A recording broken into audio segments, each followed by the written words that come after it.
Magandang araw mga suki natin dyan, it's me again Christine Rojas na naniniwala sa kasabihang nasa Diyos ang awa, nasa bakla ang gawa. For today's video mga suki taga-subaybay, isa na namang client ang hair makeover natin ng bongga. Bongga medyo nakak-stress nga lang gawin and risky.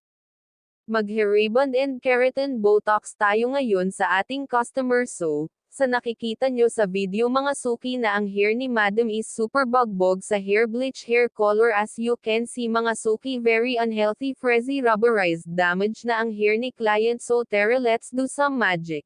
Gawin nating posible ang imposible. Sa mga suki natin dyan, ano pa inaantay nyo? Eret na dito sa Mia Salon Christine Rojas Creation. Maganda, na sulit na at very affordable pa. 100% legit, your hair will be safe, no damage, no rubberized. To God be all the glory.